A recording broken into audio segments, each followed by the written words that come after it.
ওকে, ধন্যবাদ জানাই প্রভু মহান সৃষ্টিকর্তাকে। তিনি আমাদেরকে আহ, এখনো পর্যন্ত বাঁচিয়ে রেখেছেন। আজকে নতুন একটি সুযোগ আবারও পেয়েছি, যেখানে আমরা প্রভুর গৌরব করতে পারি।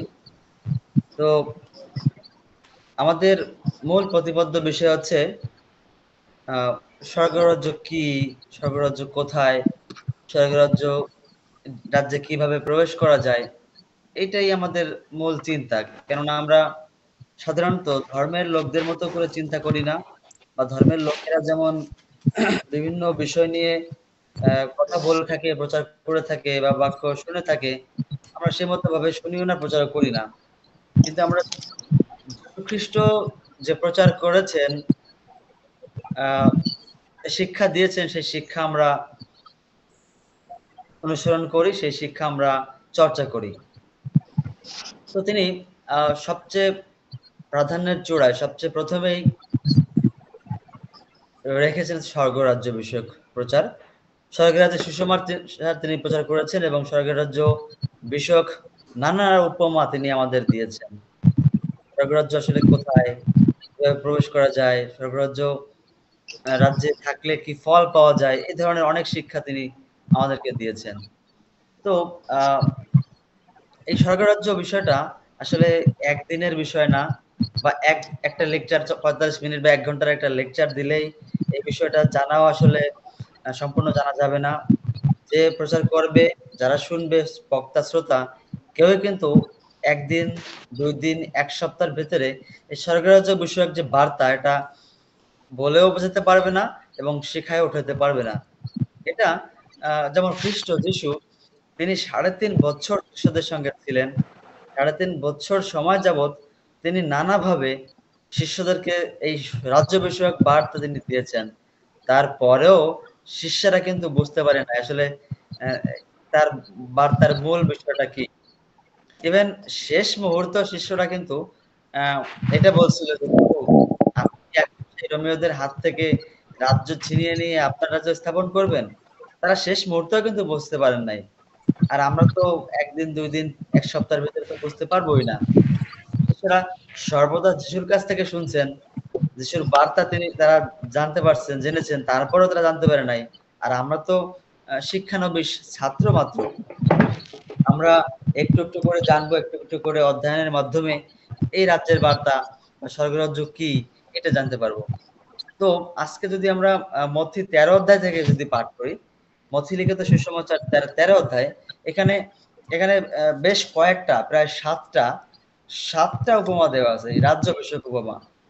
স্বর্গরাজ্য বিষয়ক উপমা ৭ টা উপমা দেওয়া আছে। তিনি কিন্তু চাইলেই পারতেন হয়তো একটা গল্প বলে বা একটা উপমা দিয়ে তিনি এই রাজ্যের বিষয়ে বলতে পারতেন। কিন্তু এটা আসলে এতটাও সহজ বিষয় না। আর এতটাও আ মানে এই কারণে তিনি বিভিন্নভাবে, নানাভাবে বীজবাপক, শ্যামা ঘাস, তারপরে মুক্তার দৃষ্টান্ত, তারপরে হয়তো অনেক ধরনের দৃষ্টান্ত দিয়ে শিষ্যদেরকে, লোকদেরকে তিনি বলেছেন। সাধারণত তিনি যখন জনগণ থাকতেন, যখন অন্যান্য লোকেরা থাকতেন, তখন তিনি উপমা দিয়েই বলতেন। এরও বিশেষ কারণ আছে। কারণ যারাই তার সঙ্গে দেখা করতে আসতেন বা বাক্য শুনতে আসতেন, তাদের কিন্তু একটাই উদ্দেশ্য ছিল না। তারা বিভিন্ন উদ্দেশ্য নিয়ে যিশুর কাছে আসতেন বা যিশুকে অনুসরণ করতেন। কি আমরা কি তো মনে করেন কেউ খাইতে আসতো, খাবারের জন্য আসতো। কেউ আসতো সুস্থতা লাভের জন্য আসতো। কেউ আসতো হয়তো আশ্চর্য কাজ দেখার জন্য। বা কেউ তাকে পছন্দ করতো, ভালোবাসতো, তার বাক্য শুনতে তাদের ভালো লাগতো। হয়তো এই কারণে অনেকে আসতো। তো বিভিন্ন কারণে তারা যিশুকে অনুসরণ করতো বা যিশুর বাক্য শোনার জন্য আসতো। এই কারণে সবাই কিন্তু আত্মিকভাবে দীনহীন ছিল না। আত্মায় তারা ক্ষুধাতুর ছিল না। বিধায় তাদেরকে উপমা দিয়েই বলতেন। আর যখনই জনগণকে বিদায় করতেন, তারপরে তিনি বিরলে শিষ্যদেরকে এর ব্যাখ্যা দিতেন। বলতেন যে এর নিগূঢ় তত্ত্ব এই। তো ৭ অধ্যায় যদি আমরা দেখি, এখানে যে বীজ বাপকের দৃষ্টান্ত আমরা কম বেশি সবাই জানি। কারণ এমন কোন খ্রিস্টান নাই যে বীজ বাপকের দৃষ্টান্ত জানে না। ঠিক না? তো এখানে বীজ, বলেন তো গল্পে কয় ধরনের বীজ ছিল? আপনারা বলেন কয় ধরনের বীজ ছিল গল্পে? দাদু দাদু শুনতেছেন আমার কথা? গল্পে মোট কয় ধরনের বীজ ছিল? ওকে, দাদু হয়তো শুনতেছেন না। আ গল্পে ছিল বীজ এক প্রকারের বীজ ছিল। কিন্তু এখানে ক্ষেত্র ছিল ৪ ধরনের ক্ষেত্র। ঠিক না? এক এক ধরনের বীজ ছিল, ক্ষেত্র ছিল ৪ ধরনের ক্ষেত্র। আর এই বীজ ৪ ধরনের জায়গায় পড়ল। আমরা সবাই জানি যে ১ম ছিল পথের পাশে, পথের পাশে যে ক্ষেত্র, এখানে কিছু বীজ পড়ল। তারপরে পড়ল কাঁটাময় জায়গায় অল্প কিছু বীজ পড়ল। তারপরে ৩ নম্বর যে জায়গা সেটা ছিল কিছু পাথর, কিছু মাটি, সেখানে কিছু বীজ পড়ল। আর চতুর্থত যেখানে উত্তম ভূমি, যেখানে শুধু উর্বর মাটি, সেখানে কিছু বীজ পড়ল। অর্থাৎ গল্পে এক ধরনেরই বীজ হচ্ছে বাক্য। বীজ হচ্ছে বাক্য আর ক্ষেত্র হচ্ছে আমাদের আমাদের অন্তর। বাক্য যিশু এক ধরনের বাক্যই বলেছে, সেখানে বলেছে, কিন্তু সেখানে অনেক লোক ছিল। তাদের অনেক ধরনের ক্ষেত্র ছিল। অর্থাৎ অনেক ধরনের তাদের অন্তর ছিল। যেমন যদি বলা হয় পথের পাশের জমি। অর্থাৎ বাক্য সবাই শোনে, চার্চে সবাই আসে। অনেক ধরনের লোকেরা আসে, ঠিক না? পাদ্রী পুরোহিতরা থাকে, রিটায়ারি ওয়ার্কাররা থাকে, সাধারণ লেমেনরা থাকে। তারপরে যাদেরকে অনেকে নিচু চোখে দেখে তারাও থাকে। অর্থাৎ অনেক ধরনের অন্তর বা অনেক ধরনের ক্ষেত্র চার্চে আসে। কিন্তু যিনি বক্তা এক ধরনের বাক্যই কিন্তু দেয়, এক ধরনের বীজই কিন্তু দেয়। আর যারা যারা পথের পাশে হচ্ছে এই বাক্য তারা শুনবে, আনন্দপূর্বক গ্রহণ করবে।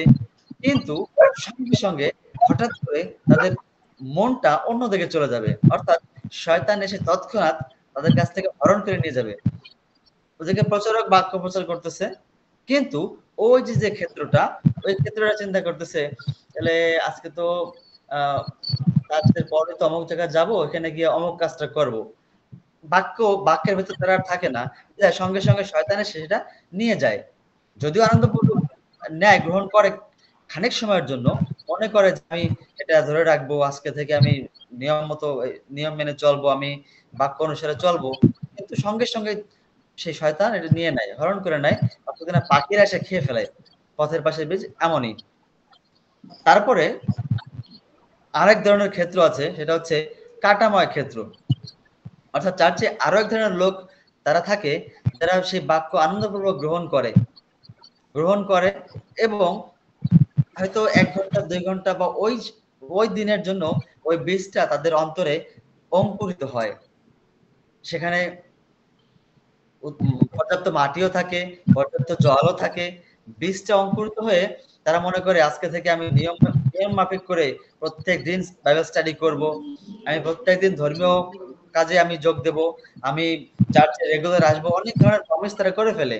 কিন্তু কিন্তু দেখবেন সন্ধ্যা হইলেই বা একটু সময় যাইতে না যাইতেই সংসারের এত চাপ তাদের মাথায় আসবে।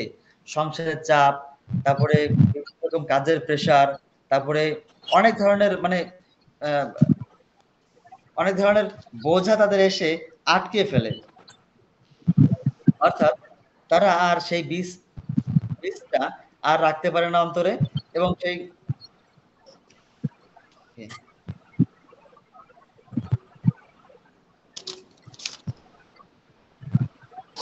তো সেই সংসারের চাপে, কাজের চাপের কারণে তারা আর সেই বীজটা মানে অঙ্কুরিত করতে পারে না। ফল পর্যন্ত আর তারা যাইতে পারে না। এর হচ্ছে আরেক ধরনের বীজ। এখন যদি বলি পাথরের বীজ, অর্থাৎ কিনা চার্চে আরো এক ধরনের লোক আসে, যাদের অন্তর অর্থাৎ ক্ষেত্র, তারা সুন্দর আনন্দের সঙ্গে সেই বীজটা গ্রহণ করে, বাক্যটা গ্রহণ করে। সেখানে খুব অল্প সময়ের ভেতরে বীজ অঙ্কুরিত হয়ে চারা গাছে পরিণত হয়। কিন্তু তাদের বিশ্বাস অল্প থাকে বিধায় মূল থাকে না। শিকড় দেয় যখন, মূল যখন দেয়, তখন সেখানে আর ক্ষেত্রে উর্বরতা পায় না, মূল পায় না, জল পায় না বিধায় সেই গাছ বা অঙ্কুরিতকৃত গাছ বা চারা গাছ সেটা আর বড় হতে পারে না, শুকায় যায়। অর্থাৎ বাক্য তারা সানন্দে গ্রহণ করে ঠিকই, কিন্তু তাদের বিশ্বাসের দুর্বলতার কারণে, বিশ্বাসের ঘাটতির কারণে আর ফল বৃদ্ধি পর্যন্ত, ফল লাভ করা পর্যন্ত যাইতে পারে না। সেখানে তাদের তাদের বাক্য শেষ, সেখানে তাদের সমস্ত গল্পের ইতি হয়ে যায়। কিন্তু চার্চে আরো এক ধরনের লোক আসে, যারা হচ্ছে সত্যিকারে উত্তম ভূমির লোক। অর্থাৎ তাদের অন্তর পরিষ্কার, খাঁটি। এরা কারা? এরা কারা? কি মনে হয়? এরা হচ্ছে ওই লোক যাদেরকে চার্চের লোকেরা সাধারণত মেনে নিতে পারে না। চার্চের লোকেরা সাধারণত ভালো চোখে দেখে না। ওই যেমন মনে করেন আ নেশা করত, সমাজের চোখে সে ঘৃণিত। সে হয়তো ব্যভিচারে কোনো এক সময় ধরা পড়েছিল, বা সে হয়তো আ চুরির কেসে সে ধরা পড়েছিল। লোকেরা ভালো চোখে দেখে না। এমন কিছু লোক যাদের অন্তর খাঁটি, তাদের অন্তর নামক যে ক্ষেত্র এটা পরিষ্কার, এই কারণে তারা সেই বাক্যটা গ্রহণ করে। সেই বীজটা তাদের অন্তরে এমনভাবে অঙ্কুরিত হয়, যেখানে তাদের বিশ্বাস দৃঢ়, তাদের অন্য কোনো চাপ থাকে না, কিন্তু বাক্য নিয়েই তারা, বাক্য হৃদয়ে রেখে তারা চলতে পারে, চলতে চায়। এই লোকেরা অন্তরে সেই বীজটা বপন করে। আর বীজটা অঙ্কুরিত হয়, জল পায়, সুন্দর সূর্যের তাপ পায় এবং সেখানে ফল পায়। কতগুলো ৬০ গুণ, ৮০ গুণ, ১০০ গুণ তারা ফল পায়।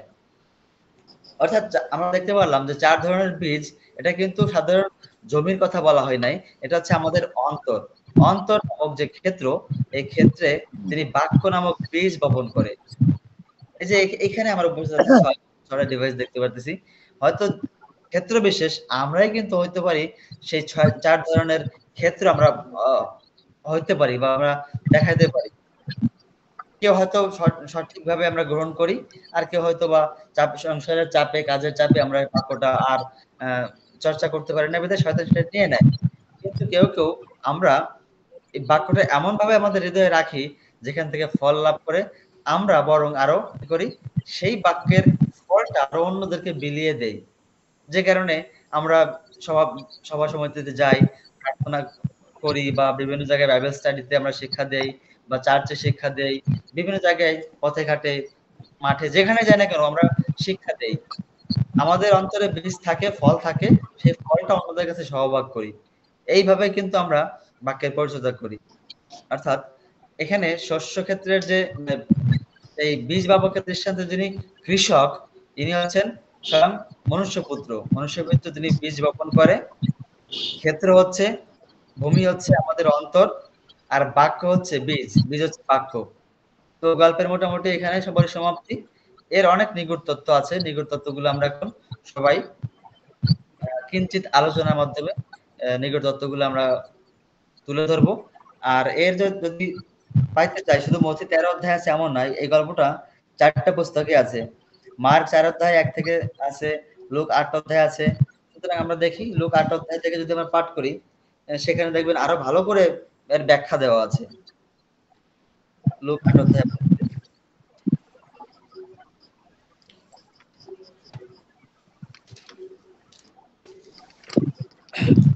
লুক ৮ অধ্যায়।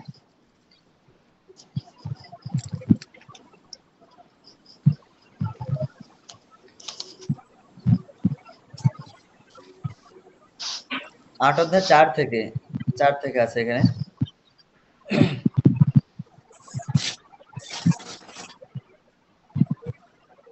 এখানে শিষ্যরা বিরলে বা নির্জনে একটা প্রশ্ন করছিল যিশুর কাছে যে, প্রভু, আপনি যখনই জনগণ দেখেন, লোক দেখেন, তাদের সামনে আপনি এই উপমা দিয়ে কেন কথা বলেন? তো যিশুর কি উত্তর ছিল কি মনে হয়? যিশুর একটা উত্তর ছিল একটু একটু অন্যরকম উত্তর। তার জন্য আমরা মার্ক লিখিত সুসমাচার দেওয়া লাগবে। মার্কে না গেলে আমরা ভালো বুঝতে পারব না। মার্ক ৪ অধ্যায়। আসলে যিশু কি উত্তর দিয়েছিল?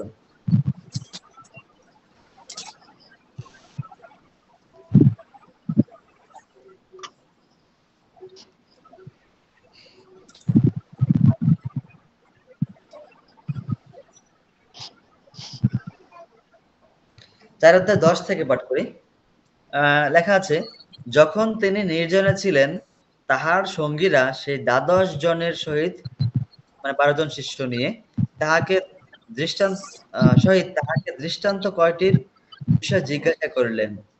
তিনি তাহাদিগকে কহিলেন, ঈশ্বরের রাজ্যের নিকটত্ব তোমাদিগকে দত্ত হইয়াছে, কিন্তু ওই বাইরের লোকদের নিকটে সকলের দৃষ্টান্ত দ্বারা বলা হইয়া থাকে। কেননা শিষ্যরা কিন্তু কেউ খাবারের লোভে আসে নাই, কেউ সুস্থতার লোভে আসে নাই, বা কেউ অন্য কোনো জাগতিক চিন্তার কারণে তারা কিন্তু আসে নাই, কিন্তু তারা সত্যি মন পরিবর্তন করে তারা আত্মিকভাবে ক্ষুধিত ছিল এবং পিপাসিত ছিল বিধায় যিশু তাদের কাছে সরাসরি নিগূঢ় তত্ত্ব, মানে যে নিগূঢ় বিষয় সরাসরি তাদেরকে বলতেন, কিন্তু বাইরের লোকদেরকে উপমা দিয়ে বলতেন। এবং বলা আছে, যেন তাহারা দেখিয়া দেখে কিন্তু টের না পায়, এবং শুনিয়া শুনে কিন্তু না বোঝে, পাছে তাহারা ফিরিয়া আইসে ও তাহাদিগকে ক্ষমা করা যায়। এখানে আমার একটা প্রশ্ন আছে যে এখানে যে ফিরে আসলে যিশু তো আহ, কেন তাদের ক্ষমা করবে না? তাদের যদি মন ফিরে আসে, পরিবর্তন হয়ে আসে। যেমন যোহন বাপ্তাইজক যখন তিনি প্রান্তরে প্রচার করতেছিলেন, ভিক্ষা দিচ্ছিলেন, ভর্ৎসনা করতেছিলেন যে হে সর্পের বংশধরেরা, তোমরা যে মন ফিরায় আসতেছো, তোমাদেরকে কে চেতনা দিয়েছে? তোমরা কার কাছ থেকে চেতনা পেয়ে তোমরা মন পরিবর্তন করে আসতেছো, বাপসে নিতে আসতেছো? সেখানে সদ্যিকেরা ছিল, ধর্মের নেতারা ছিল, পরিষীরা ছিল, সবাই মোটামুটি লাইন দিয়ে আসতেছিল। আর করগ্রহী পাপীরা তারাও আসতেছিল, কিন্তু তিনি সেই ধর্মের লোকদেরকে কিন্তু এক প্রকার ভর্ৎসনা করছিল যে তোমরা কিভাবে চেতনা পাইলা, কিভাবে যে তোমরা আসতেছো, বাপতিস্মা নিচ্ছ? তো এখানে কিন্তু যিশু ওই এক ধরনের কথাই বলছে যে পাশে তারা মন পরিবর্তন করে ফিরে আসে, আর আমি তাদেরকে ক্ষমা করি বা তাদেরকে গ্রহণ করি। এই প্রশ্নটাও আমরা আলোচনা করব, এবং বীজ বাপক এর দৃষ্টান্ত থেকে যদি আমরা কোনো বিশেষ কিছু থাকে আমরা সেটাও নিয়ে আলোচনা করব। ধন্যবাদ। এই সময় অনুরোধ করি স্যারকে মাইক্রোফোন নেওয়ার জন্য। আমরা সবাই তারপরে আলোচনার মাধ্যমে শিক্ষা লাভ করব। ধন্যবাদ। ধন্যবাদ।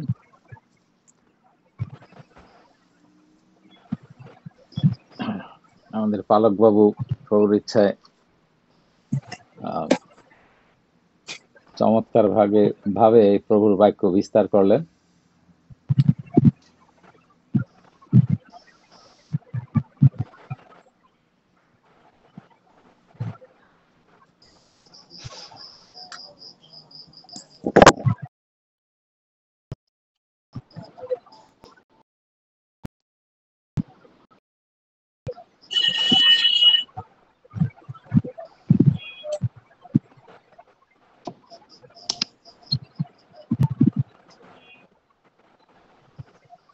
এই দৃষ্টান্ত দ্বারা আমাদের কি লাভ হইল, কি সুবিধা আমরা পাবো এটার দ্বারা? প্রথমত, যিশু মতি 13 অধ্যায় 9 পদে বলছে, যাহার কান আছে সে শুনুক। এখানেই কিন্তু ঝামেলা হয়। এই গল্প কোথাও গিয়ে বলতে গেলে বলবে যে তো ছোটবেলা থেকে এই গল্প জানি, এটার থেকে আপনি কি শিক্ষা দেবেন? একটু যিশু রক্তের বিষয় বলেন।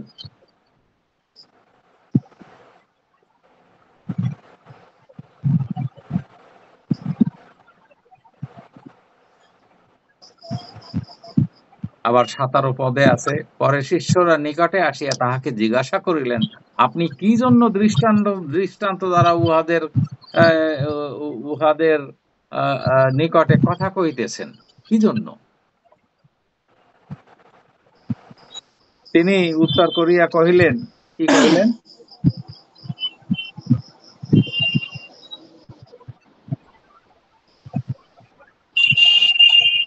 স্বর্গরাজ্যের নিগুড় তথ্য তোমাদিগকে জানিতে দেওয়া হয়েছে। অর্থাৎ এই যে কৃষকের বীজ বোনা, যে এর ভিতরে যে স্বর্গরাজ্যের নিগুড় তথ্য, এটাই যিশু বলতে চাচ্ছেন। সম্পূর্ণ নিগুড় তথ্যটাই ওর ভিতরে, এটা শুধু তোমাদের জানতে দেওয়া হয়েছে। কেন? কারণ তারা যেন এভাবে লিখতে পারে, যেন আজকে আমরা 2000 বছর পরেও আমরা এটা জানতে পারি যে স্বর্গরাজ্যের নিগূঢ় তত্ত্বটা কি। আচ্ছা, আমরা এই নিগূঢ় তত্ত্ব বিষয় পূর্বে অনেক আলোচনা করছি। এবার 12 পদে দেখি যে যিশু এখানে বুঝাইতে চাচ্ছেন এই নিগূঢ় তথ্যটার কত প্রয়োজনীয়তা আছে এবং আমাদের জীবনের আমাদের এটা বোঝার কত প্রয়োজন আছে। বুঝতে হইলে আমাদের কি করা দরকার এই বিষয়ে যিশুর পালকবাবু কিছু আলাপ করে গেছেন। আমি আরেকটু এর ভিতরে ঢুকতে ইচ্ছা করি। ঠিক এই কেন এটা লাগবে এরপরে আমরা 1টা 2টায় উপমায় যাব। 12 পদে আছে যাহার কান আছে, ভুল বলছি, যাহার আছে। কি আছে?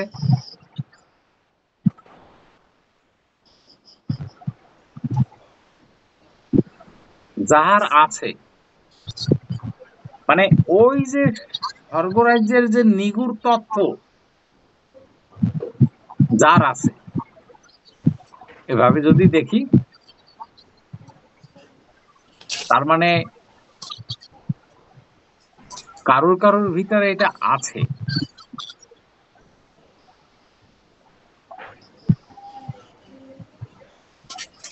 তাহার বাহুল্য হইবে, অর্থাৎ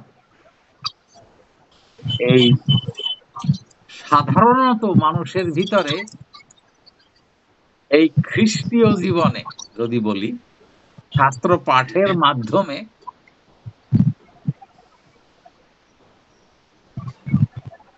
থেকে থাকে। 2 ধরনের লোকদের ভিতরে ছিল, যিশু উল্লেখ করছে কিন্তু বাইবেলে। পরগ্রহী পাপী 17, পেশাদাররা। 17-21 ওই কাদের ভিতরে ছিল কিছুটা, সেটা হলো করগ্রাহীরা আর বেশ্যারা।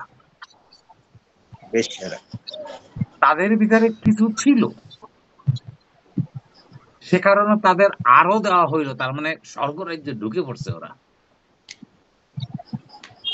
কিছু ছিল, তাহলে কিভাবে ওদের ভিতরে ঢুকলো? ওরা তো একেবারেই নগণ্য পাপী। আমাদের প্রত্যেকের ভিতরেই আছে, কারণ সৎ অসৎ জ্ঞান আমাদের ভিতরে দিয়েই আমাদের এই পৃথিবীতে ঈশ্বর পাঠান। আমরা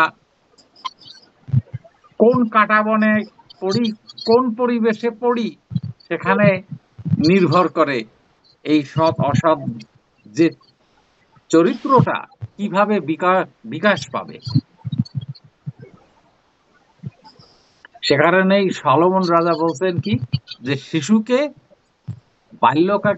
বাল্যকালে তাকে আপন পথ শিক্ষা দান করো, সে বুড়া হয়ে গেলেও ভুলবে না। হিতোপদেশ 22 অধ্যায় 6 পদ। বালককে তাহার গন্তব্য পথের শিক্ষা দাও, সে প্রাচীন হইলেও তাহা ছাড়িবে না। রাইট। তো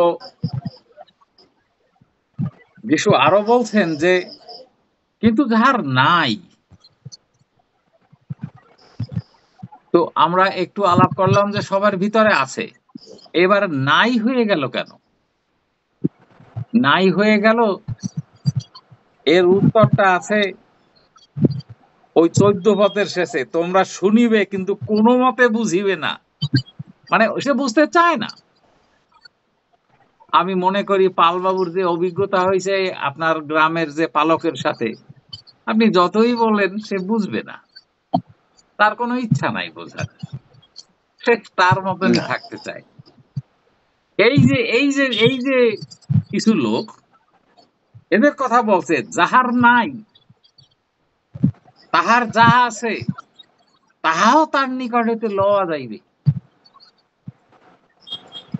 দেখেন, যিশু জোর করতে চাচ্ছেন না কাউকে, কিন্তু আবার এমন কথা বলে রাখছেন যে এই না শোনার কারণে একটা পানিশমেন্ট আছে, একটা শাস্তি আছে, সেই ভোগ তাকে করতে হবে। আমরা গতকালকে বলছিলাম যে কাহারা সেই অনন্ত অগ্নিতে জ্বলতে থাকবে, এই যে রাজ্যের বিষয় যারা গ্রহণ করতে ইচ্ছা নাই যাদের, এরাই পবিত্র আত্মার বিরুদ্ধাচারী করে থাকে এবং পবিত্র আত্মা চুপ করে থাকে, বিধায় তারা পবিত্র আত্মার বিরুদ্ধে পাপ করে ফেলে, বিধায় তাদের নিজস্ব পাপের ক্ষমা আসে না। কারণ পবিত্র আত্মার সাহায্য ছাড়া আমরা অনুশোচনার ভিতরে গিয়ে কোনো লাভ পাই না, বিধায় আমরা মন পরিবর্তন করতেও পারি না, পাপ থেকে ফিরতেও পারি না। আমরা মনে করি আমরা তো ভালো আছি।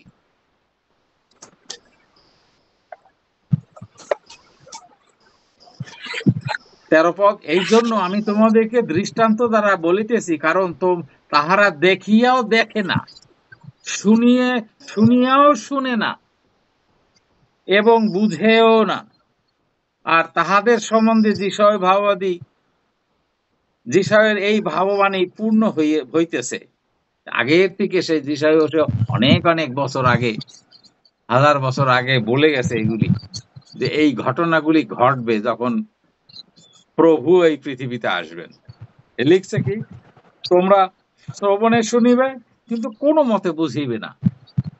আমরা যারা কিছুটা বুঝার জ্ঞান ঈশ্বর আমাদের দিয়েছেন, আমরা যখন প্রচার করি, আমরা একটা অন্তরে টের পাই যে শুনতে চায় না মানুষ, বুঝতেও চায় না।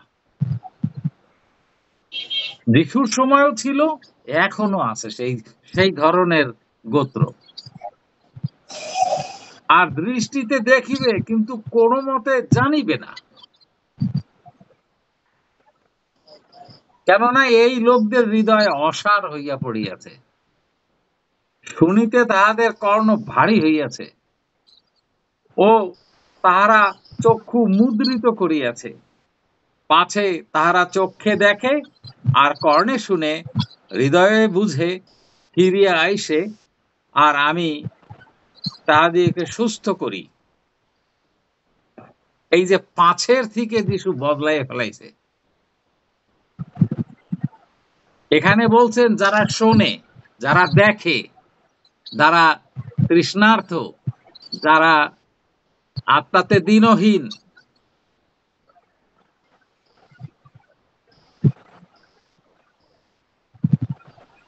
তারাই এই উপকারের অধিকারী হয়। সে কারণে ওই বেশ্যারা, তারা সমাজে এমন ভাবে ঘৃণিত ছিল, খালি খালি শুধু শুধু তাদের এইভাবে তৈরি করে ফেলতো সমাজ। তারা এর থেকে মুক্তি পাওয়ার জন্য সব সময় আকাঙ্ক্ষিত থাকতো। তারা মনে মনে ভাবতো কবে আমাদের মসীহ আসবে আর আমাদের এই জীবন থেকে আমাদেরকে মুক্তি পাইতে সাহায্য করবে। পরগ্রাহীদেরও এই একই মনের অবস্থা ছিল, বিধায় এরাই খুব সহজেই ঢুকতে পারছে এই এই এই বিষয়ে। এখন 16 পদে যিশু আরো বলছেন, কিন্তু ধন্য তোমাদের চক্ষু, ধন্য তোমরা বলে নাই। তা খেয়াল রাখতে হবে, শিষ্যদের বলছে ধন্য তোমরা, তোমাদের চক্ষু। আর একটা জিনিস, কিসের ধন্যর কথা বলছে, কেননা তাহা দেখে। কি দেখতেছে তারা? তাদের চক্ষু দিয়া। চক্ষু কেন ধন্য হইল? কি দেখছে তারা? ঈশ্বরকে, বাক্য ঈশ্বর, পবিত্রতা, পবিত্র আত্মা ঈশ্বরকে তারা দেখছে চোখে। এই জন্য যিশু বলছে তোমাদের চোখ ধন্য। সে কারণে অনেক জায়গায়, আরেক জায়গায় আছে যে এই সমস্ত ভাববাণী যারা লিখে গেছে তারা অনেক দেখতে চাইছে, কিন্তু তারা দেখতে পায় নাই প্রভুকে। কিন্তু তোমরা চক্ষু দিয়ে দেখতেছো। এবার বলছেন তোমাদের কর্ণ, কেননা তাহা শোনে। এই কর্ণটাও ধন্য। আমাদেরও একই কথা, আমারও কর্ণ ধন্য, আমারও চোখ ধন্য। কিন্তু কারণ আমি যে সমস্ত ঈশ্বরের বাক্য যারা শিক্ষা দিয়ে থাকেন, তাদের বাক্য কিভাবে শিক্ষা দেয় এটা আমি দেখছি, অনেক অনেক দেখছি, তার শেষ নাই, অনেক অনেক ঘন্টা ব্যয় করছি এর জন্য। আমি শুনছি, আমরা প্রত্যেকে শুনছি এখন ওই যে যেটা আমরা একবার আলোচনা করছিলাম যে ঈশ্বরের বাক্য যে হলো জীবন জল, আর জীবন জলের উনই যেন আমরা শুনবো, আবার আমরা এই বাক্য আর একজনকে বলবো। আজকে আমি সাক্ষ্য দিই, একটা আমাদের বিশ্বাসবাবু একটা ভিডিও পাঠাইছেন আমাকে, প্রভুর ইচ্ছা সাধন হোক। সেও এখন বাক্য আর একজনাকে শোনাচ্ছে, যার কর্ণ আছে তারা শুনছে। আর মনে হয় যেন, আমার মনে হয় এটা আমি বেশি বলা হবে না, যে লোক এই রাজ্যের বিষয়ে শোনে না, তারই যেন কি হয়ে যায়, ঠিক না বিশ্বাস বাবু? কি যেন হইতে থাকে তার মনের ভিতরে। দেখা যায় যে এই বাক্য শোনার জন্য তালন্ত চলে আসে, যে প্রচার করার একটা ইচ্ছা পোষণ হয়। মানে এটা এমন জিনিস, নিজের মনের মধ্যে একটা এমন তালন্ত আসে যে এটা অবশ্যই কাউকে বলা উচিত, বা এই কথাগুলো অবশ্যই প্রচার করা উচিত, এরকম একটা মনোভাব সৃষ্টি হয়ে যায়। ঠিক তখন ওই মথি 24-14 অধ্যায় 14 পদের, মথি 24 অধ্যায় 14 পদের ওই বাক্য পূর্ণ হইতে থাকে, যে রাজ্যের বিষয় প্রচার হবে, তখন প্রভুর আগমন হবে, পৃথিবী শেষ হবে। তো সে কারণেই যিশু বলছেন যে কর্ণ দিয়ে শোনার প্রয়োজন আছে। এবার যিশু আর একটু সাবধানতাও দেখাচ্ছেন, যে এই শোনার ভিতর দিয়ে কিছু প্রবলেম আছে। কারণ আমাদের ওই যে চন্দ্রবিন্দু মশাই তো বসে নাই, উনি তো এসে একটা বিপদ ঘটাবেন। 17 পদে আছে, কারণ আমি তোমাদিকে সত্য বলে দিয়েছি, তোমরা যাহা দেখিতেছ তাহা অনেক ভাওবাদী ও ধার্মিক লোক দেখিতে বাঞ্ছা করিয়াও দেখিতে পায় নাই। আমরা আলাপ করলাম এই বিষয়টা। অনেকের ইচ্ছা ছিল, যিশাইয়, জিরোমীয়, বিলাপ, হিজকেল, দানিয়েল, হোশাইয়া, জোয়েল ও মিখা সবাই দেখতে চাইছে। সেই এলিও, শমুয়েল, দাউদ, তারপরে সলোমন রাজা, এরা সবাই এই বিষয় বলে গেছে, যীশু খ্রিস্টের বিষয়, কিন্তু কেউ দেখে নাই। তোমরা দেখিতে পাইতেছ, তোমরা যাহা যাহা শুনিতেছ তাহারা শুনিতে বাঞ্ছা করিয়াও শুনিতে পায় নাই। এইবার 18 পদে যিশু একটু সাবধানতা দিচ্ছে, অতএব তোমরা বীজ বপকের দৃষ্টান্ত শোনো। শুনতে বলছে।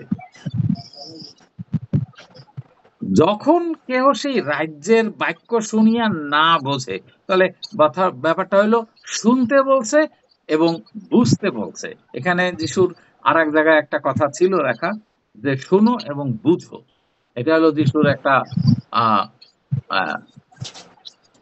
একটা একটা সূত্র, যে ঈশ্বরের বাক্য শোনার প্রয়োজন আছে, বোঝার প্রয়োজন।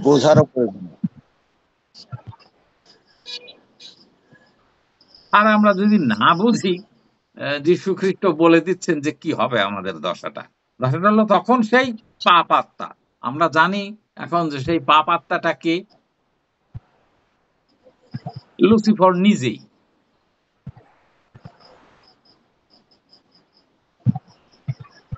পাপ আত্মা আসিয়া তাহার হৃদয়ে যা বপন করা হইয়াছিল তাহা হরণ করিয়া লইয়া যায়। এ কারণেই যিশু বলছেন তোমরা বুঝো, শোনো, তারপরে বুঝো। এখন আমি যদি না বুঝি কোথায় যাব? মানে এভাবে তো অনেকেই শাস্ত্র পড়ে সারা পৃথিবী, পড়ার পরে তারা কোথায় যাবে?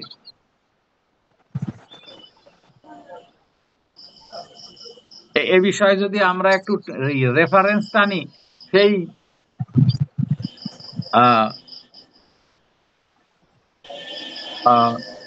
সেই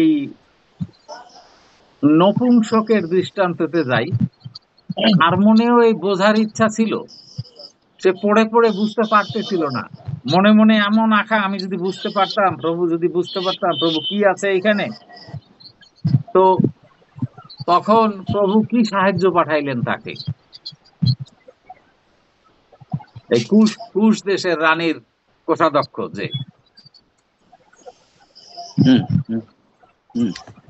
তখন পবিত্র আত্মা টের পেয়ে গেছে যে একজনে তৃষ্ণার্ত জানার জন্য, এবং পবিত্র আত্মা তখন এই ফিলিপকে নিয়ে গেছে ওইখানে নপুংসকের কাছে।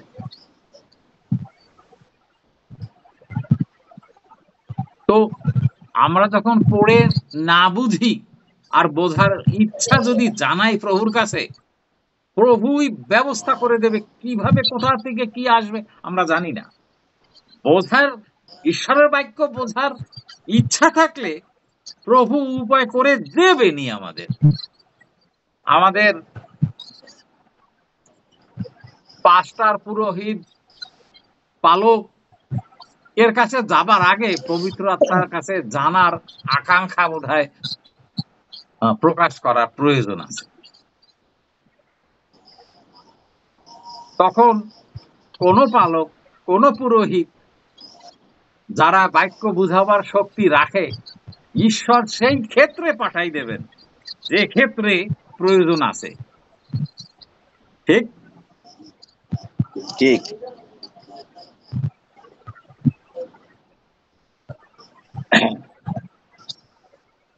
প্রভু জানেন কাকে কোথায় ব্যবহার করবেন, কিভাবে ব্যবহার করবেন, প্রভু জানেন। হ্যাঁ, প্রভু জানেন, প্রভু আরো যাবেন।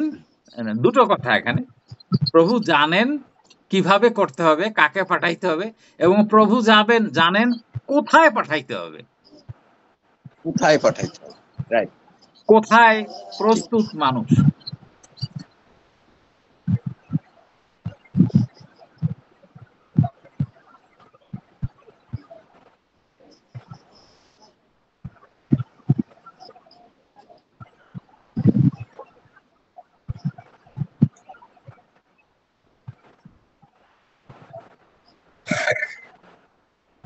এখন কথা হলো, এই রাজ্যের বিষয়ে জানলাম, বুঝলাম, এখন এটা দিয়ে আমরা কি করব?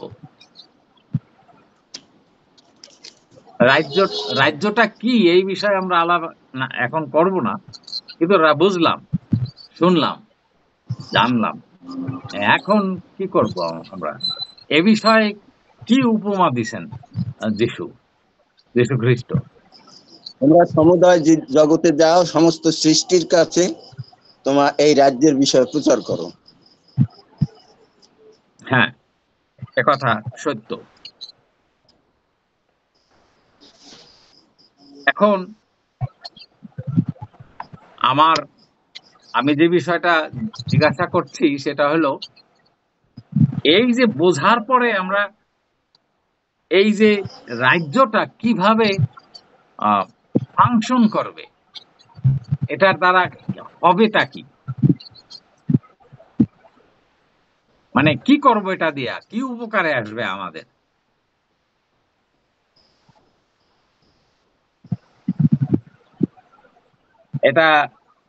এটা বুঝাবার জন্যই উনি স্বর্গরাজ্য এই রকম, স্বর্গরাজ্য ওই রকম, এই গল্পগুলি উনি বলে গেছেন। মানে এই স্বর্গরাজ্যের দ্বারা কি কাজে আসবে, যখন আমরা শুনলাম, বুঝলাম। আমরা যদি 31 পদে যাই, মতি 13 অধ্যায়, সেখানে একটু একটু করে ছোট ছোট কাহিনী বলে যাচ্ছেন যিশু। তিনি আর এক দৃষ্টান্ত তাহাদের কাছে উপস্থিত করিলেন। স্বর্গরাজ্য একটা সরিষা দানার তুল্য। এইবার আবার উনি এই স্বর্গরাজ্যটাকে একটা ছোট ছোট জিনিসের সাথে ব্যবহার করতে শুরু করলেন। এখন সরিষা বীজ দানার তুল্য, যে কোনো ব্যক্তি লইয়া আপন ক্ষেত্রে বপন করিল, যাহা কোনো ব্যক্তি লইয়া আপন ক্ষেত্রে বপন করিল।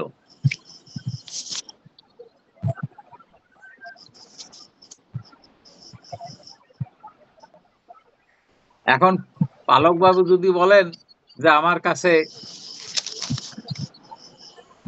এই যে এক চিমটি সরিষার দানা আছে না, আমরা মন্ডলীর সবাই বাইরে যাই, আমরা এটা বপন করে দেখি কি হয়, এইভাবে এই ব্যাখ্যা হবে না। এখানে সরিষার দানাটা দানার তুল্য, তার মানে এত ছোট।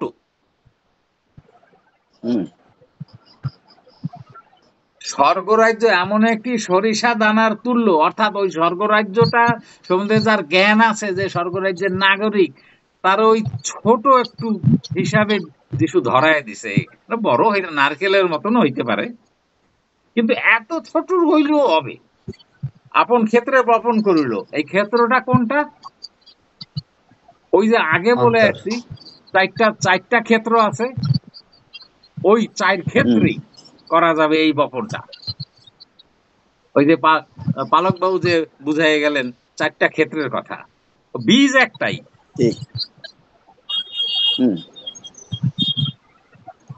সকল বীজের মধ্যে ওই বীজ অতি ক্ষুদ্র, কিন্তু বাড়িয়া উঠিলে পরে তাহার শাক হইতে বড় হয়, এমন বৃক্ষ হইয়া উঠে যে আকাশের পক্ষীগণ আসিয়া তাহায় শাখায় বাস করে। তাহলে এখানে বপনটা সরিষা দানা না। খ্রিস্টিয়ান সমাজ সরিষা দানা এই সবচেয়ে বড় গাছ হয় না, যিশু এটা ভুল বলছে। সরিষার দানার থেকেও ছোট গাছ আছে, আরো বীজ ছোট আছে, এটা নিয়ে এক করে পাগল বানাইয়ে লেকচার দেয়। ভুল সব। এখানে সরিষার দানার যে গাছ হবে, গাছ নিয়ে বিষয় না। এখানে রাজ্য এত ছোট হইলেও হবে, রাজ্য ওই সরিষা দানার মতন।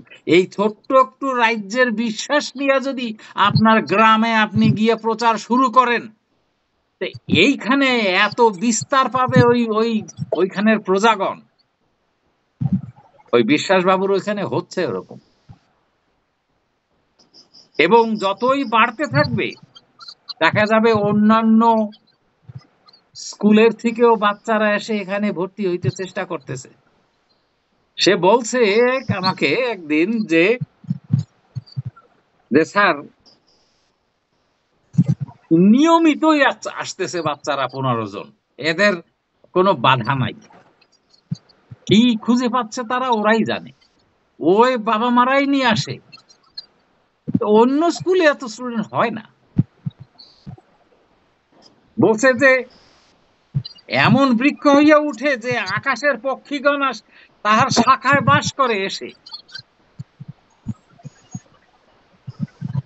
রাজ্যের বীজ বপন হইলে সেখানে নিজে নিজেই দেখা যায় একটা মন্ডলী হয়ে উঠছে, ধীরে ধীরে আসতেই আছে মানুষ, যারা তৃষ্ণার্থ তারা এসে হাজির হচ্ছে, বিশাল বড় হয়ে উঠছে, পক্ষীগণ এসে সেইখানে বাসায় আসতে শুরু করছে। এভাবে প্রভু আমাকে বুঝাইছেন, আমি তাই আপনাদের বললাম। এবার 33 পদে দেখি, তিনি তাহাদিকে আরো এক দৃষ্টান্ত কহিলেন, স্বর্গরাজ্য এমন এক তারির তুল্য। এবার তাড়ি বলতে বাংলায় এটা বলে ইস্ট বলে, বা বেকিং পাউডারও বলে, যা দিয়া রুটি বানায়, রুটি ফুলায়, আটা আমাকে। এখানে বলছে স্বর্গরাজ্য এমন একটি তাড়ির তুল্য, মানে স্বর্গরাজ্যটা তাড়ি না, এই জন্য সবাই তাড়ি খায়। যে যিশু বলছে তাড়ি হইলো স্বর্গরাজ্য, তা কাউ ডক ডক ডক ডক করে, মানে তর্জমার এখানে ফাংশন দেখাইছে, তাড়িতে কি করে। আমরা আগেও এই গল্প শুনছি, আবারও বলি, যে একজন মহিলা যিনি পাউরুটি বানাইতে জানেন, তিনি এক বাটি আটা নিলেন, এর ভিতরে ইস্ট আগে জলে গোলাইয়া তারপরে রেখে দিলেন, ওই আটার সঙ্গে মিশাইলেন, আটাটা ছানলেন, এটাকে ইংরেজিতে ডো বলে, বাংলায় কি বলে আমি জানি না, খামি বলে। তো ওই খামি রেখে দিলেন, এটা আস্তে আস্তে আস্তে আস্তে ওই তাড়ি ঢুকছে, বা ওই ইস্ট ঢোকার কারণে এই আটাটা ফুলে উঠতেছে ফুলে উঠতেছে ফুলে উঠতেছে। এখন ওই যে আটা কিন্তু বুঝতে পারে না যে ও ফুলে যাচ্ছে কেন। ওরা খুব ভালো লাগতেছে, আর আমরা কম ছিলাম, এখন তো অনেক অনেক বড় হয়ে উঠতেছি ধীরে ধীরে।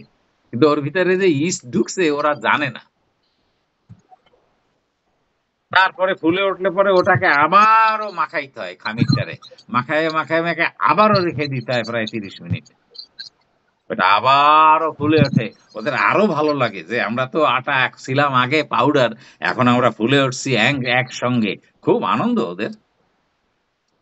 এইবার আবার ছেনে তারপরে গরম চুলায় ভিতরে ঢুকাই দেয়। এখন ব্যাপারটা হলো ইস্ট এত সময় ভালো ছিল, কিন্তু এই ইস্ট কিসের তুল্য? স্বর্গরাজ্যের তুল্য। এই ইস্টের এখন যাতনার ভিতরে যাইতে হবে বিশ্বাস বাবু। ওরে আগুনে ঢুকাই দেবে, ওই আটার ভিতরে ঢুকছে তাই।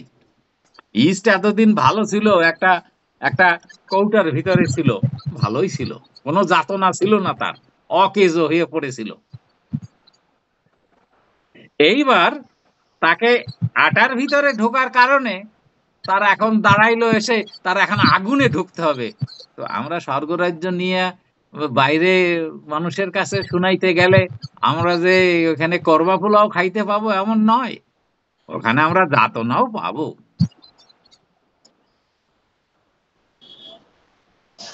এবার ইস্ট ঢুকে গেল, এই আটার ডোটা আগুনের ভিতরে দিয়ে দেওয়া হলো। সেইখানে গিয়ে আটাদের এখনো আনন্দ, কিন্তু আমরা এখন ম্যাচিউরিটি হচ্ছে আমাদের, আমরা এখন এখন একটা রুটির মতন হয়ে যাচ্ছি, কি আনন্দ ওদের। কিন্তু ইস্ট জ্বলন্ত আগুনের গরমের ভিতরে ঢুকে সবাইকে আটার থেকে রুটিতে রূপান্তরিত করে দিল।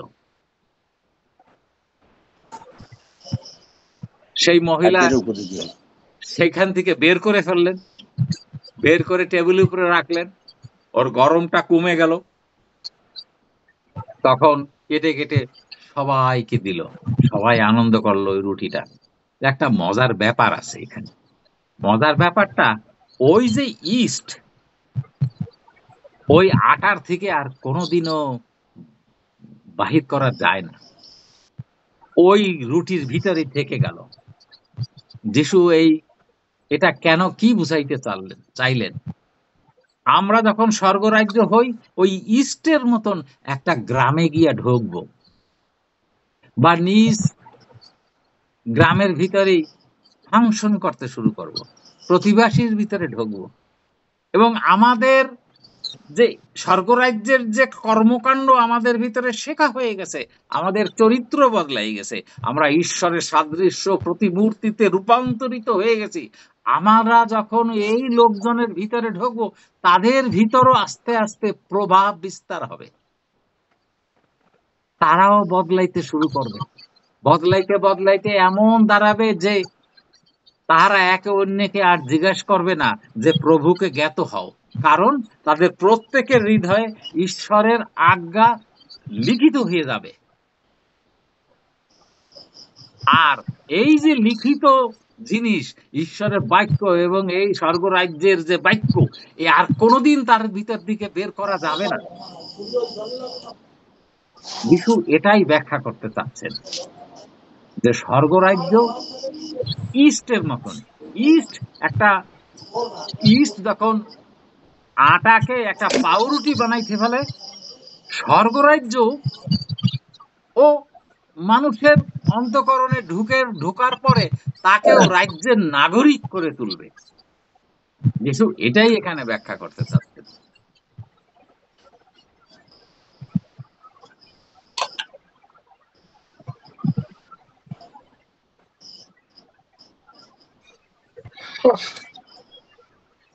তাহলে রাজ্যের এই বার্তা, স্বর্গরাজ্যের বার্তা, এই বিষয়ে আমরা আরেকটু জ্ঞান নিয়ে আমরা এটা শেষ করব।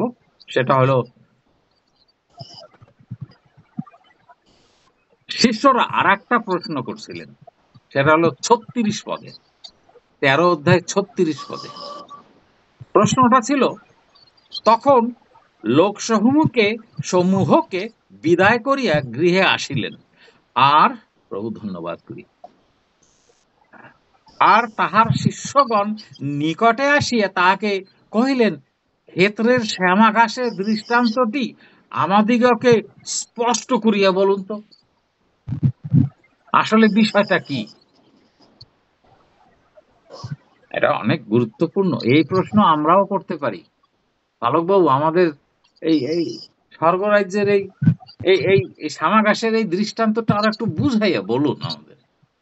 বিশ্বাসবাবু, বুঝাইয়া বলতে হবে তোমার সামনে যারা আসে, সে কারণে শুনতে হবে, বুঝতে হবে।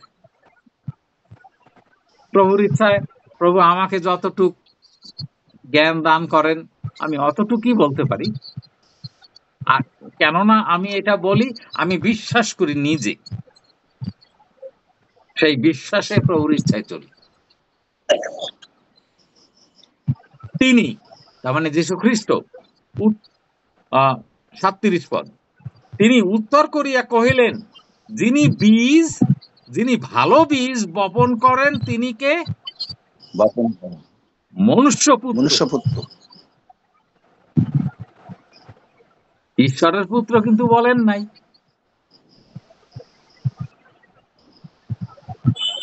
কেন মনুষ্যপুত্র বলছেন? কারণ আমিও রাজ্যের নাগরিক হই এবং আমি মনুষ্যপুত্র। সেখানে ঈশ্বরের পুত্র বলেন নাই। এই পৃথিবীতে কিছু বীজ বপন করতে হইলে আত্মার, তার মানে খ্রিস্ট ঈশ্বর এবং পবিত্র আত্মা ঈশ্বরের একটা দেহ দরকার আছে। মনুষ্যপুত্র হইতে হবে যার ভিতরে ঈশ্বরের বাক্য এবং পবিত্র আত্মা বাস করে।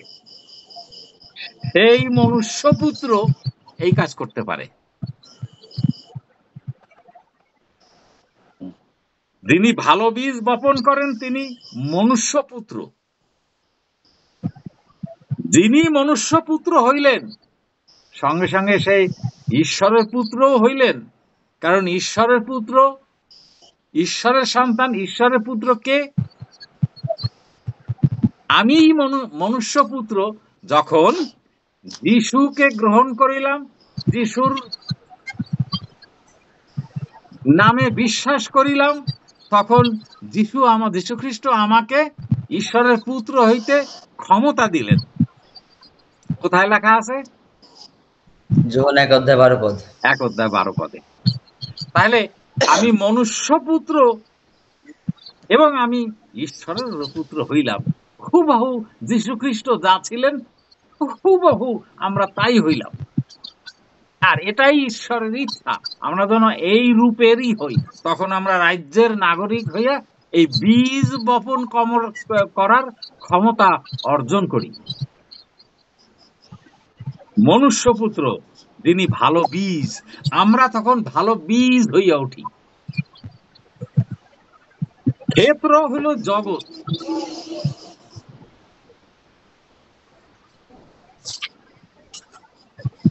সে কারণেই 24:14 কথা লেখা। মথি 24:14। রাজ্যের বিষয়ে এই জগতে প্রচার না হওয়া পর্যন্ত, ক্ষেত্রে বপন করা না হওয়া পর্যন্ত পৃথিবী শেষ হবে না। ভালো বীজ রাজ্যের সন্তানগণ, ওই একই কথা। ওই যে মনুষ্যপুত্র হইলো বীজ বপন করেন,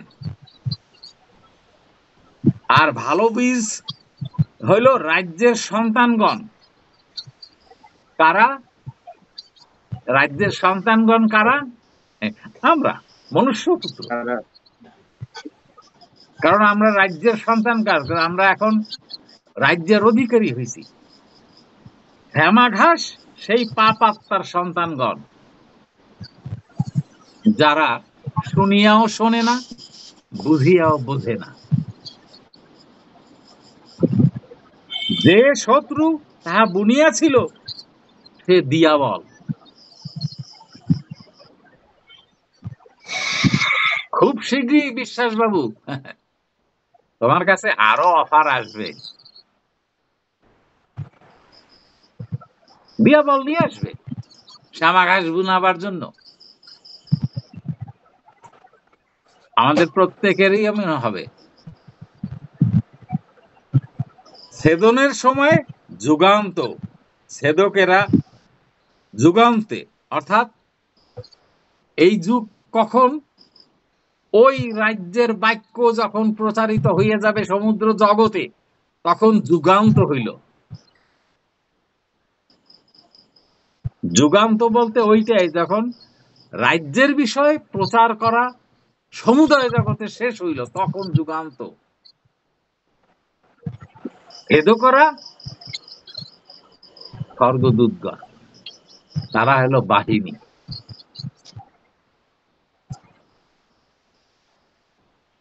অতএব যেমন শ্যামা ঘাস সংগ্রহ করিয়া আগুনে পুড়াইয়া দেওয়া যায়, তেমনি যুগান্তে হইবে।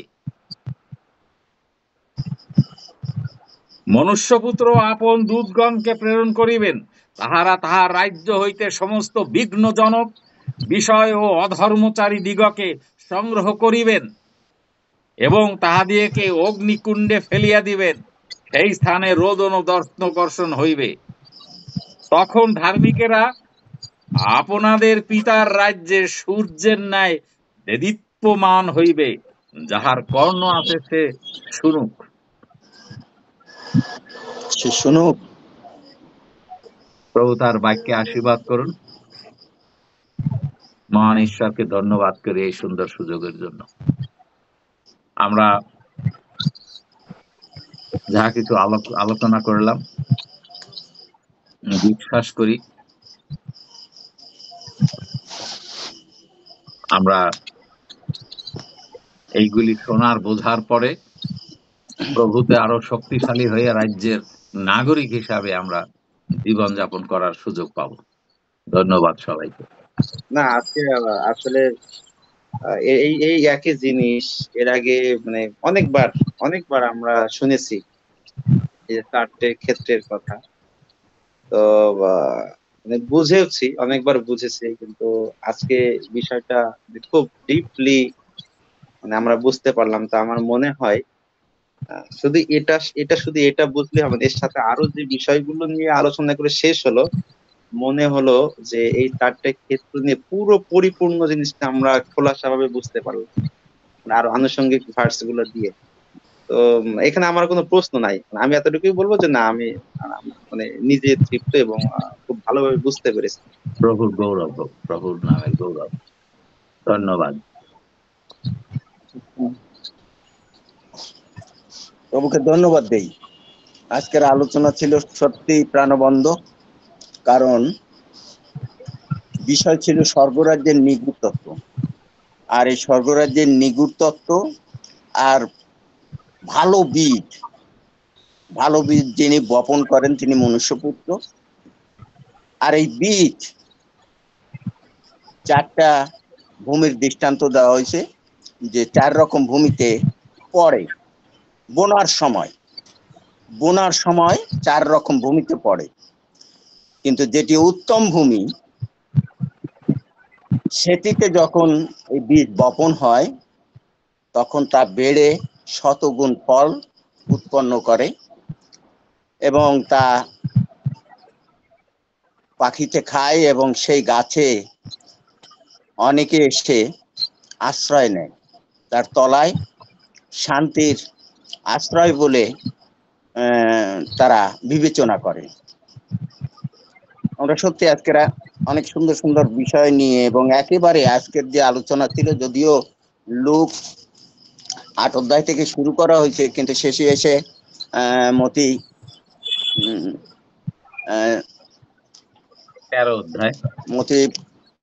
13 অধ্যায়ে আমরা 13 অধ্যায়ের শেষের দিকটাই আমরা আজকে আলোচনা করছি। তা একদম সুন্দরভাবে প্রভু, তা আমি এখানে একটা পদ দেখতেছিলাম যে যারা তারা ঈশ্বরের বাক্য শোনে, আর যারা ঈশ্বরের নয়, অর্থাৎ ঈশ্বরের কাছে মনোনীত হয়নি, তারা কিন্তু বাক্য শোনে না। এই জায়গায় একটা জিনিস আমি খুব গভীরভাবে দেখতেছিলাম। ভালো বীজ রাজ্যের সন্তানগণ। কিভাবে এই রাজ্যের সন্তানগণ? কারা এই রাজ্যের সন্তানগণ, কেন এই রাজ্যের সন্তানগণ? আমরা